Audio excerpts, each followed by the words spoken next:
উত্তর কোরিয়া ও রাশিয়ার মধ্যে সামরিক ভ্রাতৃত্বপূর্ণ সম্পর্ক অবিরামভাবে এগিয়ে যাবে বলে মন্তব্য করেছেন কিম জং উন। শুক্রবার দেশটির রাষ্ট্রীয় সংবাদ সংস্থা KCNA জানায়, এক স্মৃতিসৌধ নির্মাণের ভিত্তিপ্রস্তর অনুষ্ঠানে এ বক্তব্য দেন উত্তর কোরিয়ার নেতা। জানা গেছে, এই স্মৃতিসৌধটি নির্মিত হচ্ছে সেই উত্তর কোরীয় সৈন্যদের সম্মানে যারা রুশ বাহিনীর সঙ্গে যৌথভাবে ইউক্রেনের আগ্রাসন প্রতিরোধে যুদ্ধ করেছে।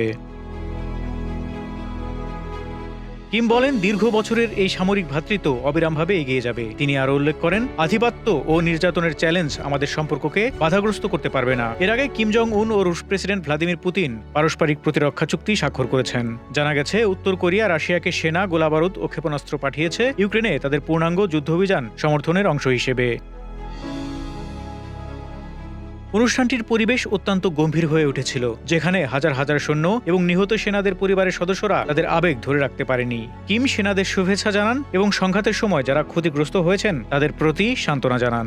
রাশিয়ার রাষ্ট্রদূত আলেকজান্ডার মাতসেগোরা দূতাবাসের অন্যান্য কর্মকর্তাদের সাথে অনুষ্ঠানে উপস্থিত ছিলেন। ইউক্রেন ও দক্ষিণ কোরিয়ার অনুমান অনুযায়ী রাশিয়ায় উত্তর কোরিয়া 10,000-এর বেশি সৈন্য পাঠিয়েছে। বিনিময়ে রাশিয়া থেকে অর্থনৈতিক ও সামরিক প্রযুক্তিগত সহায়তা পাচ্ছে। দক্ষিণ কোরিয়ার গোয়েন্দা সংস্থা জানায়, সেপ্টেম্বর পর্যন্ত প্রায় 2,000 উত্তর কোরীয় সেনা যুদ্ধক্ষেত্রে নিহত হয়েছে।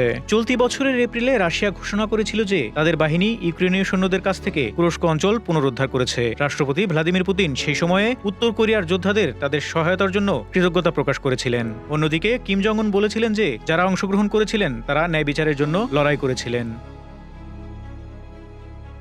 ফারুক শিমুল, ঢাকা এক্সপ্রেস।